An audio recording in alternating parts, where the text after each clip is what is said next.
NCP জোটটা আমি খুব ইতিবাচকভাবে দেখি, কারণ জোটের রাজনীতি বাংলাদেশে প্রতিষ্ঠিত, প্রমাণিত এবং ধরেন বহুদলীয় গণতন্ত্রের সৌন্দর্যকে বৃদ্ধি করে। কি কারণে বৃদ্ধি করে আমি আপনাকে বলি। আমাদের নিবন্ধিত দলের সংখ্যা 50 ঊর্ধ্ব, অনিবন্ধিত যদি আপনি বলেন তাহলে হবে সেটাও শতাধিকের উপরে, তোমার অনেক রাজনৈতিক দল।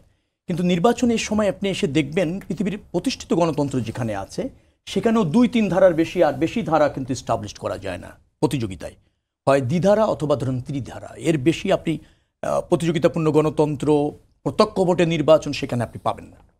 তার মানে হচ্ছে কি, ছোট ছোট দলকে একটা বলয়ের কাছে যেতে হয়, বলয় তৈরি করেই মানুষ ওই 2-3 ধারার মধ্যেই জোটগতভাবে নির্বাচন হয়, এবং বাংলাদেশে এটা হয়েছে, জোটগতভাবে সরকার হয়েছে, আন্দোলন হয়েছে, এটা খুব ইতিবাচক। সেই জায়গা থেকে আমরা মনে করছি যে এনসিপি নেতৃত্বে যে জোটটা গঠিত হয়েছে সেটা রাজনীতিতে একটা নতুন চ্যালেঞ্জ হবে।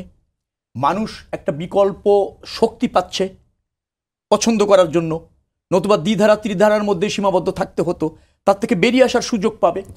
ডেফিনেটলি মানুষের আকাঙ্ক্ষা ধারণ করে যদি রাজনীতি ম্যানিফেস্টো এনসিপির ওই জোট করতে পারে, আমার ধারণা হচ্ছে তারা একটা ভালো শক্তি হিসাবে আবির্ভূত হবে, অথবা মেম্বার অফ পার্লামেন্ট হিসাবে একটা উল্লেখযোগ্য সংখ্যক সংসদে যাওয়ার সুযোগ তৈরি হবে। এটা নির্ভর করছে জোটটা কতটা জন আকাঙ্ক্ষা ধারণ করছে, কতটা বিদ্যমান পরিস্থিতি, সম্ভাব্য পরিস্থিতি বিবেচনা করে রাজনীতিটা করতে পারবে।